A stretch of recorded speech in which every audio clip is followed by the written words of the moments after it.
friends, welcome to Ask a Flower Farmer. It's your friend in flowers, Lisa Mason Ziegler, and I'm super glad to be with you today. So we are 1 week and 1 day away from Thanksgiving, and we are still have some flowers coming in from the field. Pretty stoked about that. It doesn't always work out this way, but when it does work out, it is so worth it. I mean, how many bunches of sunflowers would you sell to commercial customers or at a market the week before Thanksgiving?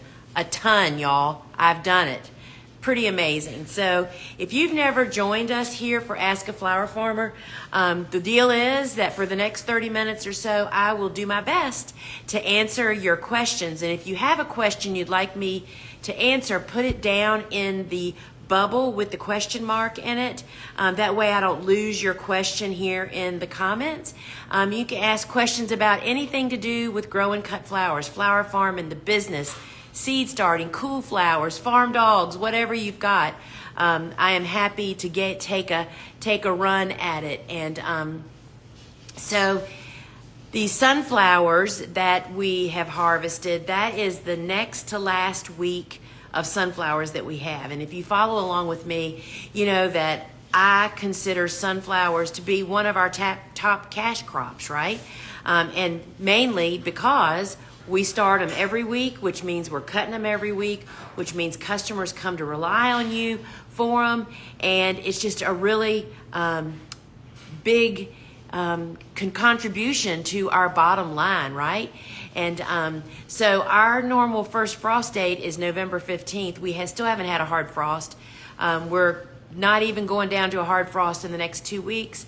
You know, there's good and bad things about these falls that just don't give up, right? You know, we're ready for some winter. I'm ready for my cool flowers to go dormant and just sit out there and wait until spring, but it doesn't always work out that way.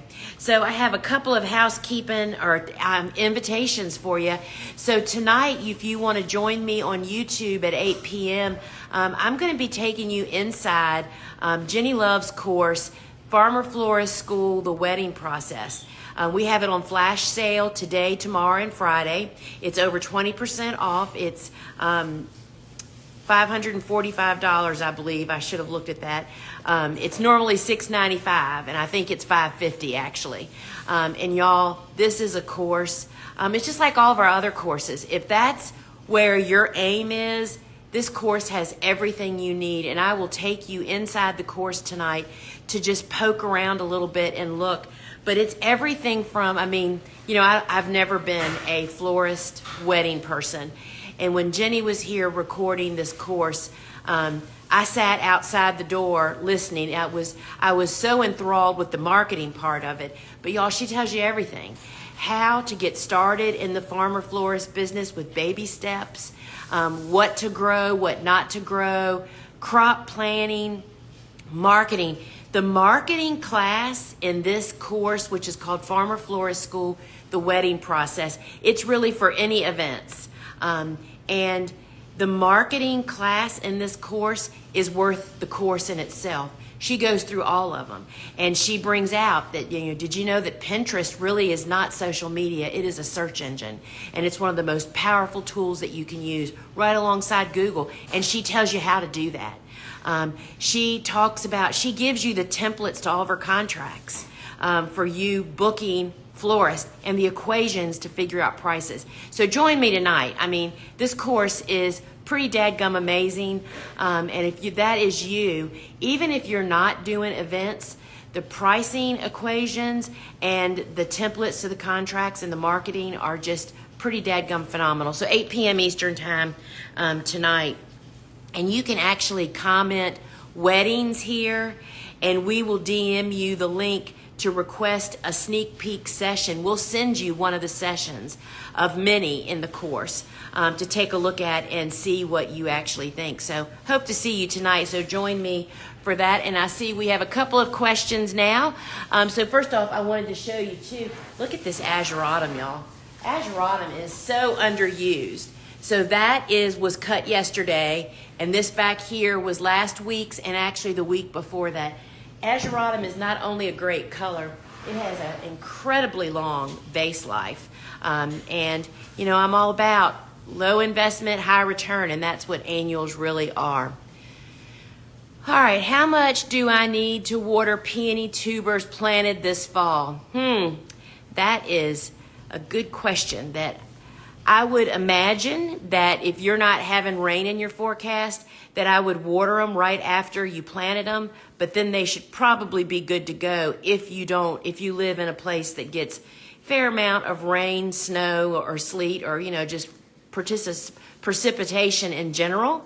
But if the ground is dry, you need to water. And then if you don't get any water over the winter, if you have a really dry winter, very early spring, you definitely want to start watering again. But that is real. I haven't planted new peonies in so long. I don't know what the standard instructions are, but that is definitely my advice. And I believe that Dave Dowling is hosting Ask a Flower Farmer next week. He is the man for you to actually ask. So bring all of your bulb questions and,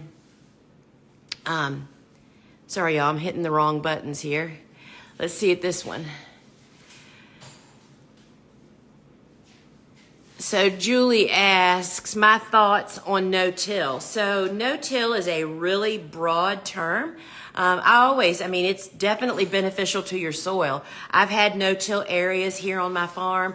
The problem that we face here living in the South is perennial weeds like Bermuda grass, wiregrass, and nutgrass. And the Bermuda grass, which is a creeping grass, which can grow it can make 2 feet runners in 2 weeks in the heat of summer with rain. And the more you pull them, the more they grow. And so no-till is wonderful. I think it's an incredible way to go. We have areas on our farm that we practice that with, but for us, it's not possible on a scale. And again, no-till is really broad. We have always been low-till. We do not pulverize our soil here. And so that's a really broad term. And there are so many different people teaching all that stuff now. You just have to find the person that you feel connected with that perhaps is maybe in your region or the same type of conditions that you have, and go with it, because it's really, really, really broad. But it's all for the betterment of our soil, right? And that's all that really matters. Let's see. I've always had trouble conditioning ageratum. I'd love to grow it again. Any recommendations? I would say that most people leave too much vegetation, and actually some of these, see, look at that. And you know what that is? This shouldn't be here. This is how, I kind of bent that one coming out. It's leaving too much stuff on the stem. So this isn't bad. These are small leaves because of this time of the year. In the summer, when these leaves are fairly sizable, we would never leave this here. Because in fact, the part that actually gets used in a bouquet or an arrangement is just the top few inches. And we would not leave anything below about 4 inches. Of course, if you're having trouble hydrating, that's the first thing that I look at, is not stripping properly, perhaps not the correct stage to harvest. Either sometimes, like for instance, zinnias, people have a terrible time with them, cutting them way too immature, and the stem is not developed enough to even hold the bloom up. So stage to harvest can be it, not stripping enough. Then in addition to that is doing it in the heat of the day. Ours are typically cut in the morning before it gets really heated up. And we use CVBN tablets in all of our buckets. That's not going to make a really big difference. And you can quick dip them if you need to, if they're still wilty, but you shouldn't have any problem. Mature heads, stripped properly at the right stage, you should not have any trouble at all doing that. Let's see. Let's see what this says. Does cold stratification work as well in fridge in spring, or is seed on ground over winter better? I am not the person to ask about stratification. We don't really grow anything that requires stratification. All the cool seeds and hardy annuals, we don't grow normally true biennials, which some of them, and I know a lot of perennials, require, cold treatment or priming.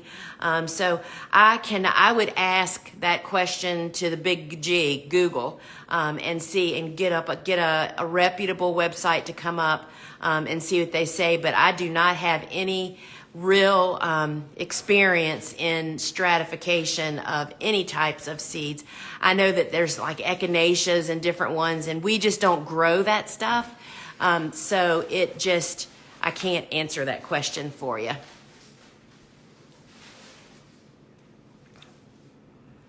Planted my soil block snaps as cool flowers. Way to go. They got about 6 inches tall because it's still too warm. I pinched them back this fall.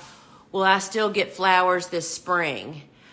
So Kathy, congratulations for getting you. Snaps are just one of the best cool flowers. They're just such a great crop, and they really perform so incredibly well when they're planted in the fall and very early spring, depending on where you actually live.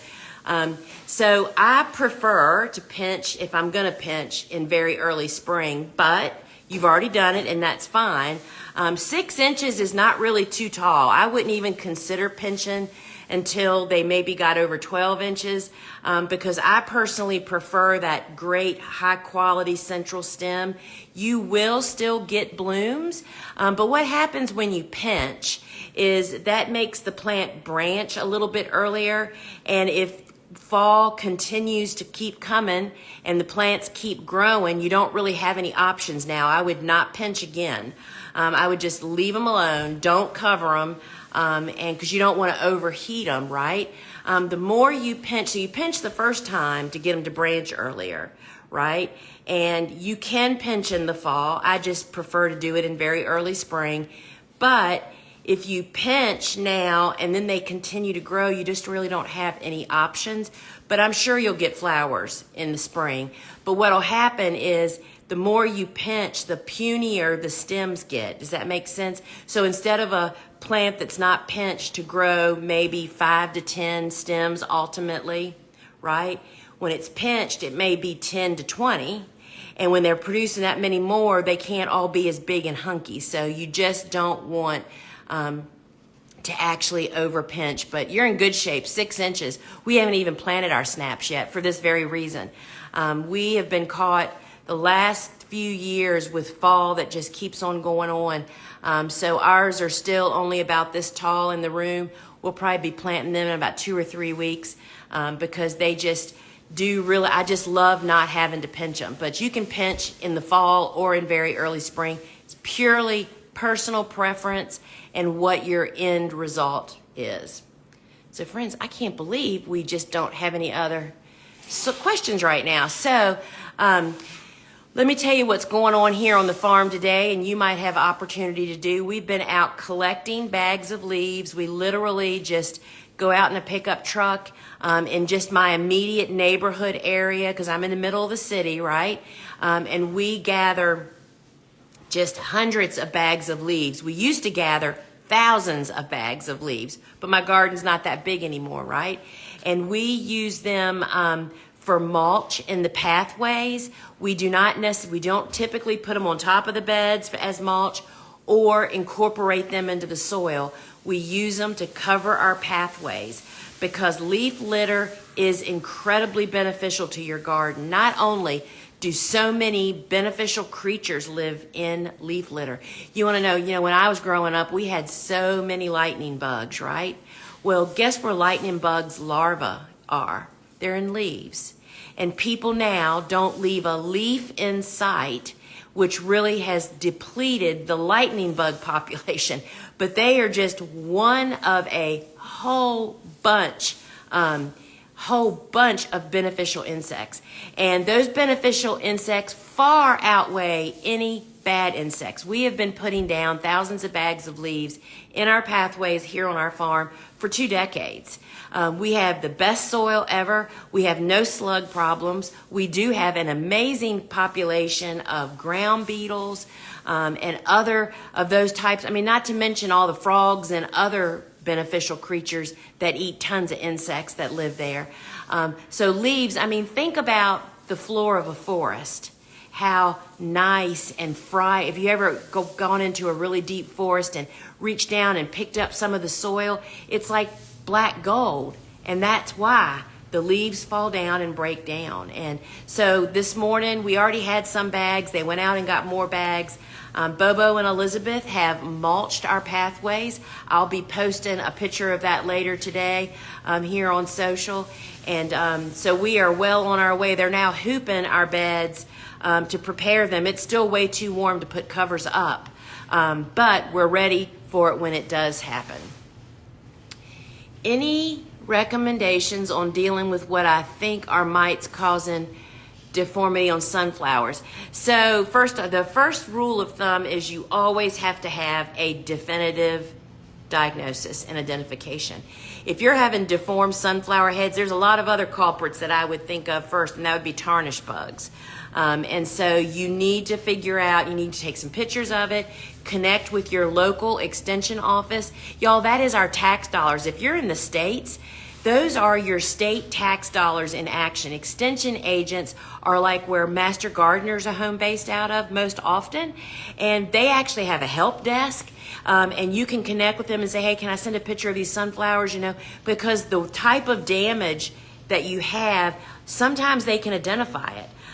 But I wouldn't do anything. I never, ever, ever treat or squish anything until we've got a positive ID on it.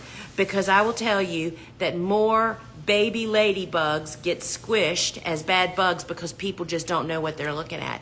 Baby ladybugs, before they get the little shell on them that makes them look so cute, they look like little crocodiles.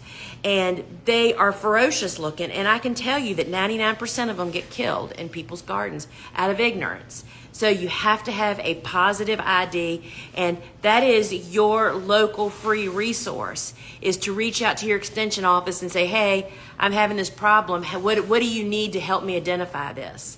And then you deal with whatever that is. I doubt it's mites. How do you keep the leaves in your pathways from blowing away? That is a question I get asked all the blooming time. Of course, some of them blow, but very few. And we typically only leaf the pathways in our fall planted and very early spring planted garden. And that means that we typically are putting hoops and row covers down, and that just breaks up the wind, right? And that really helps. That's why, because we're supposed to get a rainstorm this afternoon. I'm hoping, we've been in deep drought here. And rain helps to seal them. But a few do blow, but not many at all. I mean, we still have a ton of leaves left in our garden.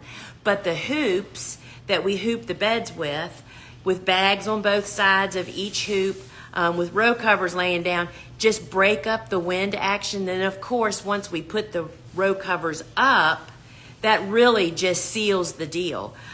So we don't have a problem with the few leaves blowing around.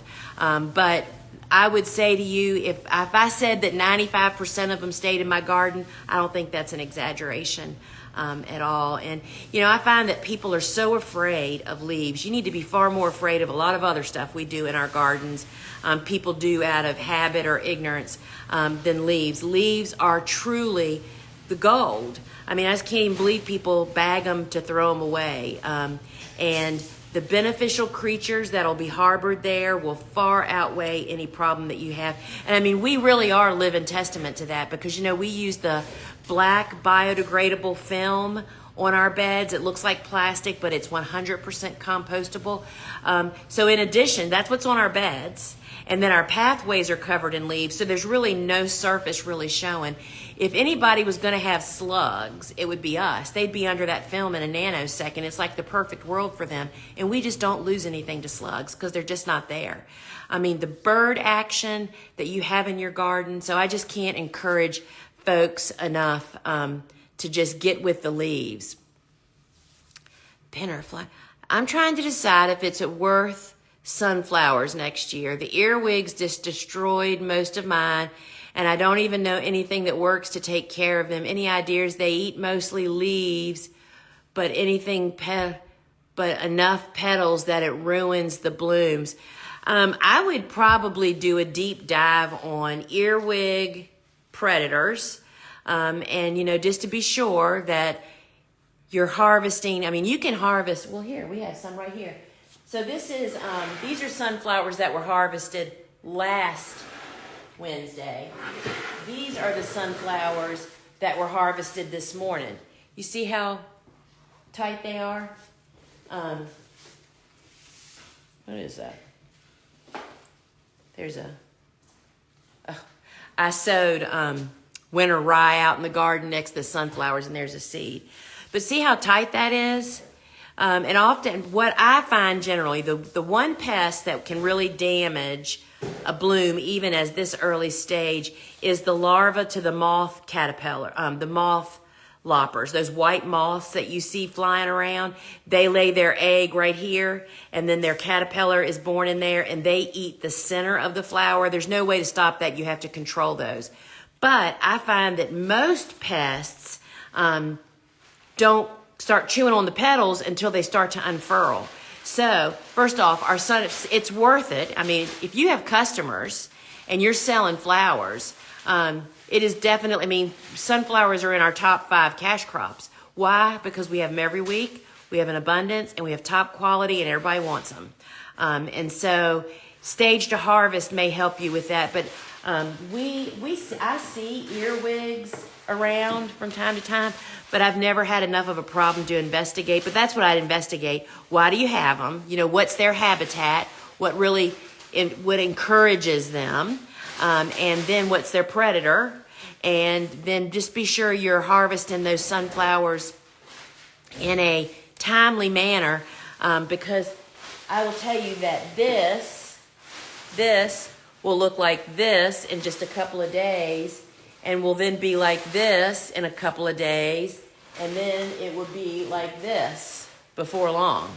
You know, they do all that indoors, protected from whatever. You know, for us, we fight cucumber beetles here on our farm and flea beetles big time. And so, for instance, a great example of why you need to see what encourages earwigs.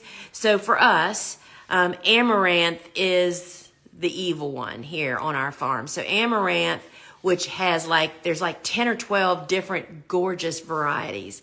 And I have not grown them for years.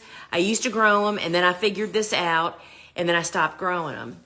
But for my book that came out earlier this year, the Cut Flower Handbook, so the pest trouble with amaranth is not everybody. It's just me here on the East Coast, right? People in the South maybe, but everybody else doesn't have this problem. That's why we included them in the book. So I started growing them for 2 years in a row, and I have regained my population of flea beetles and cucumber beetles like there's nobody's tomorrow. So it'll probably take me 5 years of not growing amaranth, which attracts those bugs, and then they spread to other plants on my farm. So do you see what I mean? So you need to find what is bringing the earwigs in, what's sustaining them, what's their habitat, and then who their predator is. And I think it's worth all of that to prevent it. And I didn't even know that earwigs ate petals, and I would verify that. Maybe it's something else, you know? You just got to be sure. Again, it's back to that whole having the identification, because I'm the worst. I will never forget the most embarrassing moment. I was on a AS, Association of Specialty Cut Flower Growers talk, and there was I forget what kind. He was a specialist agricultural agent, and my Lysianthus was having trouble. And I had like 8,000 or 9,000 plants planted, and I was a little bit freaking out over it, right? So he said, send me a picture, during the thing. I told him what my problem was. He said, send me a picture. I got to see it. I sent him the picture, and he sent back to me and said, are you sure they aren't just really dry? They look a little dry to me. Holy cow, y'all. My irrigation at that end of the bed wasn't getting water, and he was in fact right.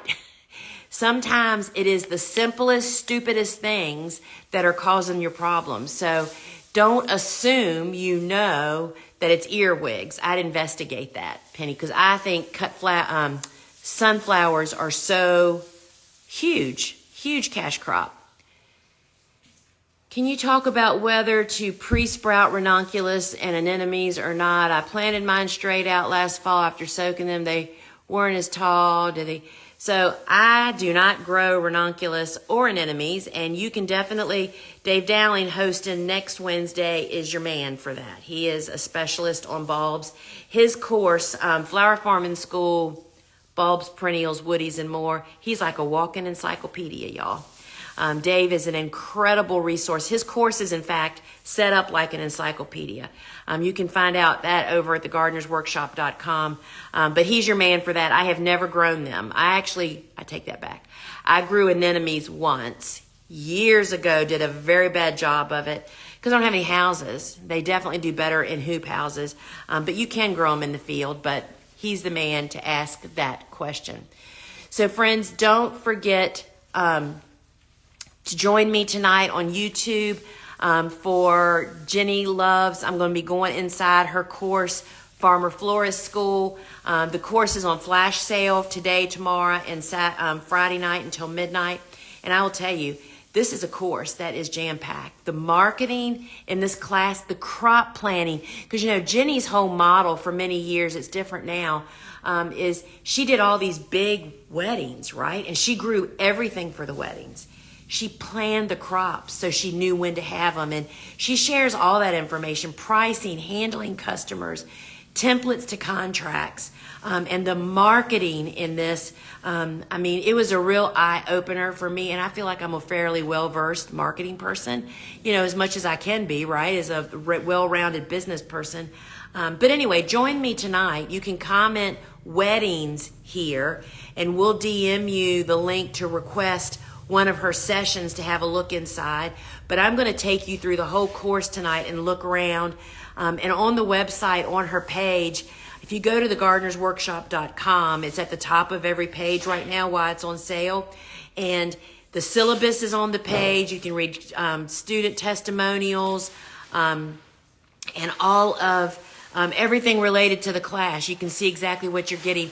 Our courses are lifetime access, unlimited, and Suzanne's over there. We are sleeving all of our dried flowers, so that's what she's doing over there. So join me tonight at 8 p.m. Eastern Time, either on Facebook or YouTube. I'd love to have you join me. Tell a friend.